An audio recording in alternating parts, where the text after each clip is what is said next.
بسم اللہ الرحمن الرحیم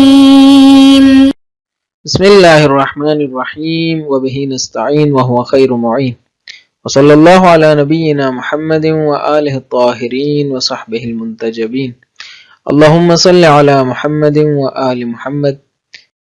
عزیز طلباء کرام، السلام علیکم ورحمۃ اللہ۔ گزشتہ سبق میں ہم نے حق الطاعہ کے متعلق گفتگو کی۔ آج اسی کے تسلسل میں ہم حق الطاعہ کے دائرہ کار کے متعلق بتائیں گے۔ حق الطاعہ کا دائرہ کار کیا تکالیف معلومہ تک ہے یا تکالیف محتملہ کو بھی شامل ہے؟ تو چلتے ہیں سبق کی جانب۔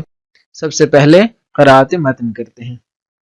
وَيَتَحَتَّمُ عَلَيْنَا عِنْدَئِذٍ أَن نَّدْرُسَ مِقْدَارَ حَقِّ الطَّاعَةِ الَّذِي يُدْرِكُهُ الْعَقْلُ وحدوده، فهل هو حق لله سبحانه في نطاق التكاليف في المعلومة فقط، بمعنى أن الله سبحانه ليس له حق الطاعة على الإنسان إلا في التكاليف التي يعلم بها، وأما التكاليف التي يشك فيها ولا علم له بها فلا يمتد إليها حق الطاعة، أو أن حق الطاعة كما يدركه العقل في نطاق التكاليف المعلومة يدركه أيضا في نطاق التكاليف المحتملة، بمعنى أن من حق الله على الإنسان أن يطيعه في التكاليف المعلومة والمحتملة، فإذا علم بتكليف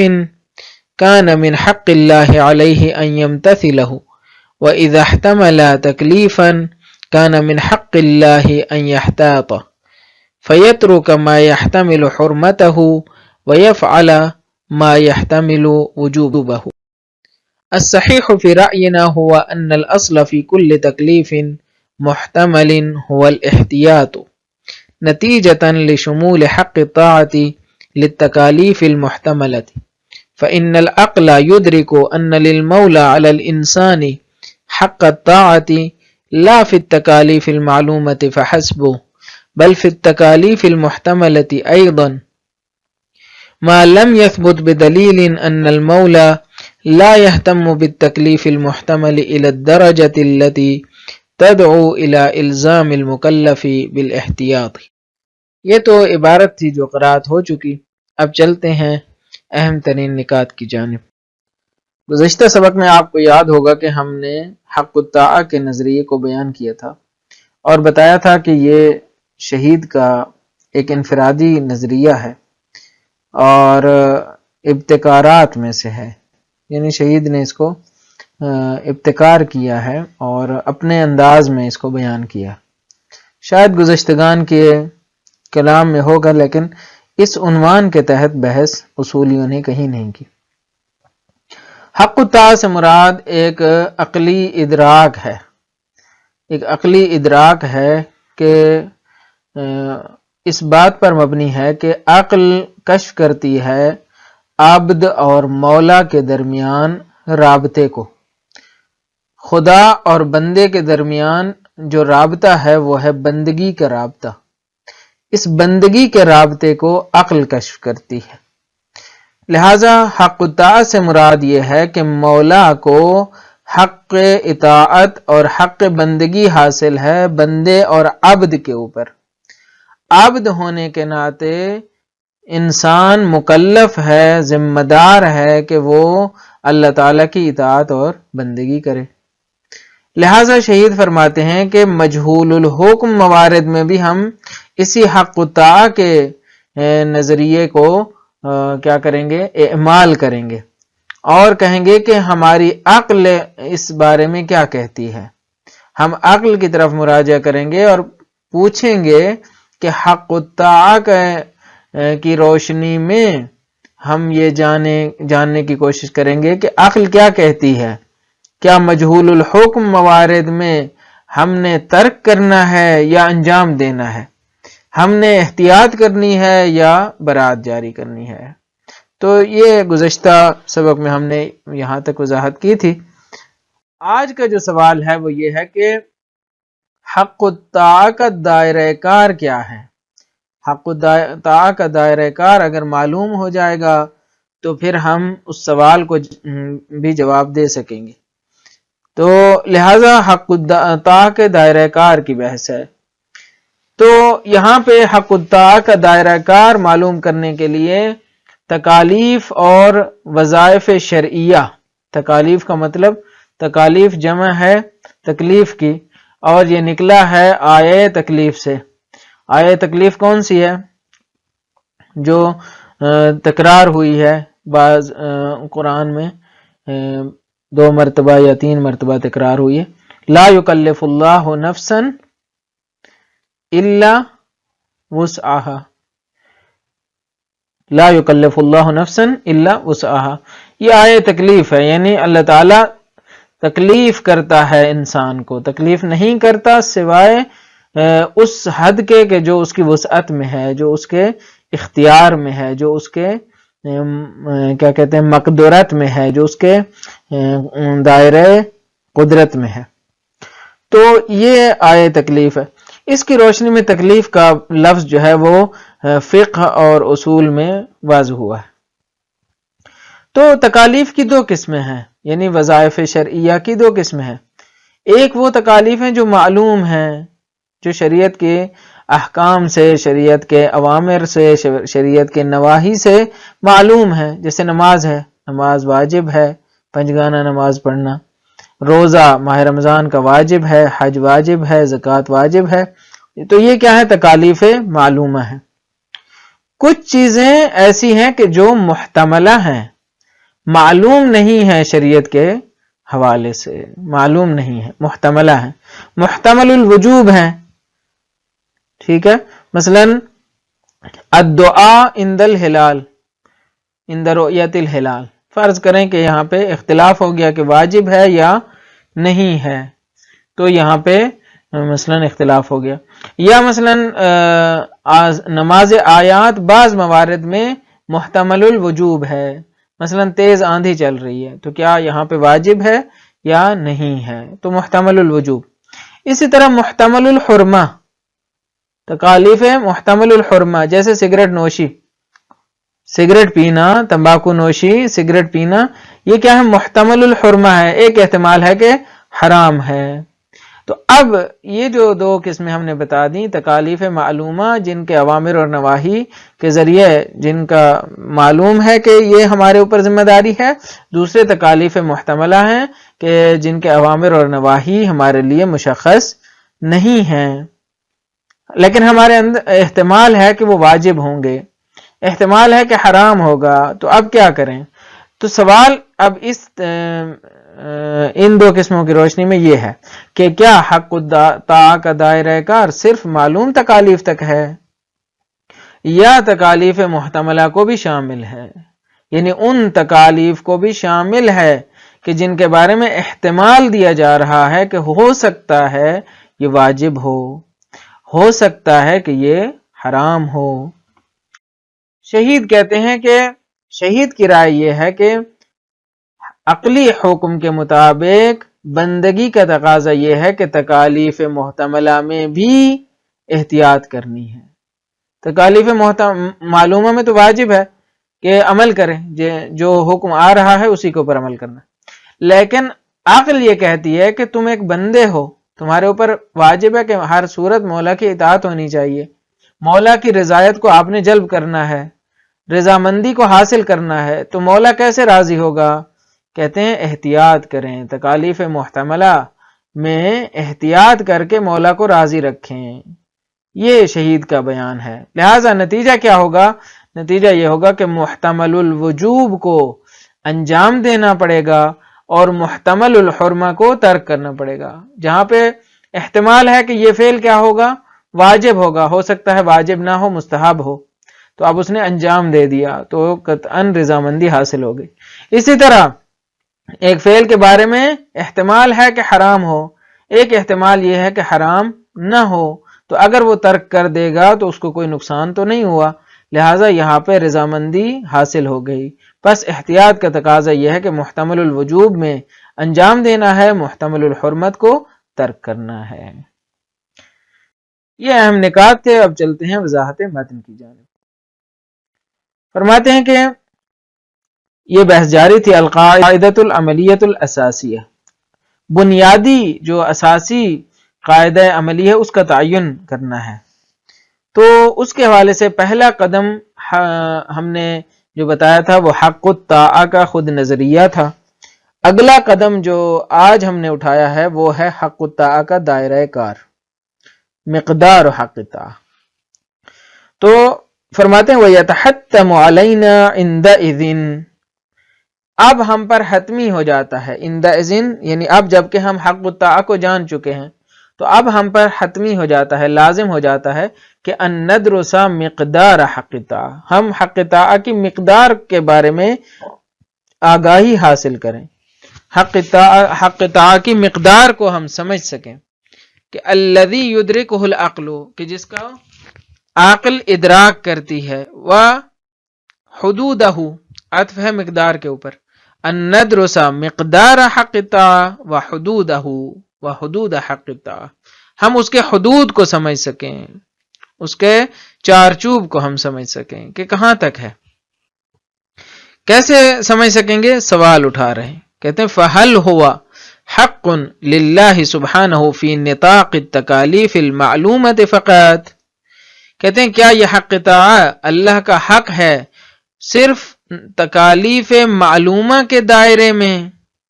بمعنی، اس معنی میں کہ ان اللہ سبحانہ لیس لہ حق الطاعت علی الانسان الا فی التکالیف التي یعلم بها، اس معنی میں کہ اللہ تعالیٰ کا جو حق طاعت ہے وہ نہیں ہے انسان کے اوپر مگر صرف ان تکالیف کے اندر کے جن کو وہ جانتا ہے. مثلا نماز کا وجوب، روزے کا وجوب، زنا کا حرام ہونا، غیبت کا حرام ہونا، میتا کھانا حرام ہے، اس طرح کی جتنی بھی تکالیف معلومہ ہیں صرف اس دائرے میں ہے. وَأَمَّا التَّكَالِيفُ الَّتِي يَشُكُّ فِيهَا وَلَا عِلْمَ لَهُ بِهَا فَلَا يَمْتَدُّ إِلَيْهَا حَقُّ الطَّاعَةِ، جہاں تک تکالیف مشکوکہ کا تعلق ہے، ان تکالیف کا کہ جن میں شک کرتا ہے، وَلَا عِلْمَ لَهُ بِهَا، اور اس کو علم نہیں ہے ان تکالیف کے بارے میں، تو حق طاعہ کا دائرہ اس تک نہیں پہنچتا. لا يمتد إلیہا، حق طاعہ کا دائرہ اس تک نہیں کھینچا چلا جاتا، اس تک نہیں پہنچتا. یہ پہلا احتمال ہے اور پہلی شق ہے. فحل ہوا. اب دوسرا جواب، حل کے بعد جو دوسری شق ہے وہ او کے ذریعے ہے. کیا وہ شق ہے یا یہ شق ہے کہ ان حق الطاعتی کما یدرکہ العقل فی نطاق التکالیف المعلومۃ یدرکہ ایضا فی نطاق التکالیف المحتملۃ، کہتے ہیں حق طاعت کو جس طرح عقل تکالیف معلومہ کے دائرے میں درک کرتی ہے، اسی طرح تکالیف محتملہ کے دائرے میں بھی درک کرتی ہے. بمعنی، اس معنی میں کہ ان من حق اللہ علی الانسان ان یطیعہ فی التکالیف المعلومۃ والمحتملۃ، یعنی اللہ کا حق ہے انسان کے اوپر کہ وہ اس کی اطاعت کرے تکالیف معلومہ میں بھی اور تکالیف محتملہ میں بھی. فَإِذَا عَلِمَ بِتَكْلِيفٍ کان من حق اللہ علیہ ان یمتثلہ، جب وہ جانتا ہے کسی تکلیف کے بارے میں، کسی ذمہ داری کے بارے میں، تو اللہ کا حق ہے اس کے اوپر کہ وہ اس کو امتثال کرے، اس کو انجام دے. وَإِذَا احْتَمَلَ تَكْلِيفًا كَانَ مِنْ حَقِّ اللَّهِ أَنْ يَحْتَاطَ، اور اگر احتمال دیتا ہے کسی تکلیف کے بارے میں، احتمال دیتا ہے کہ یہ چیز واجب ہے، احتمال دیتا ہے کہ یہ چیز حرام ہے، تو کان من حق اللہ ان یحتاط، تو یہاں پہ اللہ کا حق یہ ہے بندے کے اوپر کہ انسان احتیاط کرے. فیترک، کیسے احتیاط کرے گا؟ اب اس کا راستہ بتا رہے ہیں. فیترک ما یحتمل حرمتہ ویفعل ما یحتمل وجوبہ، وہ ترک کرے گا محتمل الحرمہ کو، یعنی اس چیز کو کہ جس کے بارے میں وہ احتمال دے رہا ہے کہ حرام ہے. جیسے تمباکو نوشی ہے، تمباکو نوشی کے بارے میں احتمال دے رہا ہے کہ وہ حرام ہے، تو ہو سکتا ہے مباح ہو، حرام نہ ہو سکتا ہے مکروہ ہو، حرام نہ ہو، تو آپ کیا کرے گا؟ وہ ترک کر دے گا. ترک کرے گا تو قطعاً رضامندی حاصل ہو جائے گی. وَيَفْعَلَ، اور انجام دے گا ما یحتمل وجوبہ، اس چیز کو کہ جس کے بارے میں وہ احتمال دے رہا ہے کہ واجب ہے. بس مثلا الدعاء عند الہلال، عند رؤیت الہلال، احتمال ہے کہ مستحب ہے، احتمال ہے کہ واجب ہے، انجام دے دے گا تو رضامندی قطعاً حاصل ہو جائے گی. تو شہید کہتے ہیں کہ یہاں پہ اب شہید کی نظر کا بیان آ رہا ہے. یہ تو دو سوال ہو گئے، دو شقیں بیان ہو گئی. اب شہید کی رائے کیا ہے؟ کہتے ہیں الصحیح فی رأینا، شہید کی رائے یہ ہے کہ کہتے ہیں کہ ہماری رائے میں صحیح یہ ہے کہ ہوا ان الاصل فی کل تکلیف محتمل هو الاحتیاط. کہتے ہیں ہر محتمل تکلیف میں، ہر اس تکلیف کے بارے میں کہ جس میں احتمال پایا جاتا ہو، اصل یہ ہے کہ احتیاط کرنی ہے. نتیجتاً لشمول حق طاعت للتکالیف المحتملۃ، کیونکہ حق طاعت کا دائرہ کار شامل ہے تکالیف محتملہ کو بھی. یہ اس کا نتیجہ ہے، یعنی یہ میرا جو نظریہ ہے یہ اس بات کا نتیجہ ہے، کیونکہ میری نظر میں، یعنی شہید فرما رہے ہیں، میری نظر میں کہ حق طاعت تکالیف محتملہ کو بھی شامل ہے. اب اسی کی وضاحت کرتے ہیں. کہتے ہیں فإن العقل يدرك ان للمولى على الانسان حق الطاعة لا في التکالیف المعلومة فحسب. کہتے ہیں عقل درک کرتی ہے کہ مولا کا انسان کے اوپر حق طاعت ہے، صرف تکالیف معلومہ میں نہیں. لا فی التکالیف المعلومة فحسب، فقط تکالیف معلومہ میں نہیں، بل فی التکالیف المحتملة ایضا، بلکہ تکالیف محتملہ میں بھی ہے. یعنی انسان اللہ تعالیٰ کی طرف سے اس بات کا اگر وہ چاہتا ہے کہ حق بندگی کو ادا کرے تو عقل یہ کہتی ہے کہ مولا کی رضامندی حاصل کرے. اب ایک چیز کے بارے میں احتمال دے رہا ہے کہ ہو سکتا ہے یہ مولا کو ناراض کر دے، تو وہ اس سے بھی پرہیز کرے، تب جا کے اس کو رضامندی کامل حاصل ہوگی. یہ لہٰذا یہ مراد ہے شہید کی کہ عقل درک کرتی ہے کہ مولا کو حق طاعت حاصل ہے تکالیف محتملہ میں بھی اور تکالیف معلومہ میں بھی. صرف ایک چیز کو وہ خارج کر رہے ہیں، وہ کون سی ہے؟ کہتے ہیں ما لم یثبت بدلیل ان المولا لا یہتم بالتکلیف المحتمل الى الدرجة التي تدعو الى الزام المکلف بالاحتیاط. کہتے ہیں ہاں جب تک ثابت نہ ہو کسی دلیل سے، کہتے ہیں دلیل آ کر یہ ثابت کرے کہ ان المولا لا یہتم بالتکلیف المحتمل، مولا کو اہتمام نہیں ہے، یعنی مولا اہمیت نہیں دیتا تکالیف محتملہ کو، الی الدرجۃ التی، یعنی اتنی اہمیت نہیں دیتا کہ وہ اہمیت دعوت دے، وہ باعث بنے کہ الی الزام المکلف بالاحتیاط، کہ مکلف کو احتیاط اس پر الزامی کی جائے، اس پر لازمی قرار دی جائے. بس اگر ہمیں دلیل سے ثابت ہو جائے کہ مولا اس بات کو اہمیت نہیں دیتا کہ تکالیف محتملہ کو انجام دیا جائے اور احتیاط کی جائے، تو پھر تو ٹھیک ہے. اگر ہمیں ثابت ہو جائے تو پھر تو ٹھیک ہے، لیکن اگر ثابت نہ ہو سکے تو پھر عقل یہ کہتی ہے کہ حق طاعت یہ کہتا ہے کہ تم نے تکالیف محتملہ کو بھی احتیاط کے زمرے میں رکھنا ہے، اور احتیاط کے ساتھ جو احتیاط کے تقاضے ہیں اسے پورا کرنا ہے. پس شہید نے ایک شق کو خارج کر دیا، اور آگے چل کر یہی ہوگا کہ اسی شق کو جو مشہور کے ساتھ موافق ہو جاتے ہیں. پھر کہتے ہیں کہ اگرچہ حق طاعت ایک عقلی نظریہ ہے، لیکن دلائل شرعی آ کر کہتے ہیں کہ جہاں پہ انسان کو معلوم نہ ہو وہاں پہ تکلیف نہیں ہے. رفع عن امتی مثلا ما لا یعلمون، اس طرح کے جتنے بھی شرعی دلائل ہیں. تو یہ بحث یہیں پہ انشاءاللہ اس بحث کو کے آخری حصے کو اگلے سبق میں آگے بڑھائیں گے.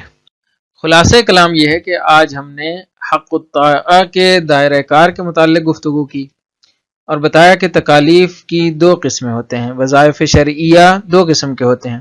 ایک وہ جو معلوم ہیں، شریعت کے احکام، اوامر و نواہی سے ہمیں معلوم ہے، نماز، روزہ، حج، زکوٰۃ واجب ہیں، زنا، غیبت، جھوٹ وغیرہ حرام ہیں، تو یہ تکالیف معلوم ہے. کچھ ایسی چیزیں ہیں کہ جن کے بارے میں معلوم نہیں ہے، جنہیں تکالیف محتملہ کہا جاتا ہے. محتمل الوجوب ہیں، محتمل الحرمہ ہیں، جیسے تمباکو نوشی محتمل الحرمہ ہے، اور پھر ہم نے سوال اٹھایا کہ کیا حق الطاعہ کا دائرہ کار صرف معلوم تکالیف تک ہے یا تکالیف محتملہ کو بھی شامل ہے، اور شہید کی رائے بتائی کہ شہید کی نظر میں عقل کا جو حکم ہے وہ یہ کہتا ہے کہ محتمل الوجوب اور محتمل الحرمہ میں بھی احتیاط کرنی ہے، اور یہ دائرہ صرف تکالیف معلومہ میں منحصر نہیں ہے۔ اس کا بیان آج کے سبق میں ہم نے کیا، انشاءاللہ اگلے سبق میں اس کو اصالت الاحتیاط سے مربوط کریں گے اور اصل احتیاط کے ساتھ اس کے تعلق کو بیان کریں گے۔ مجھے امید ہے یہ سبق بھی آپ کے لیے مفید واقع ہوا ہوگا۔ اجازت دیجیے، اللہ تعالیٰ آپ کا حامی و ناصر ہو۔ السلام علیکم ورحمۃ اللہ وبرکاتہ۔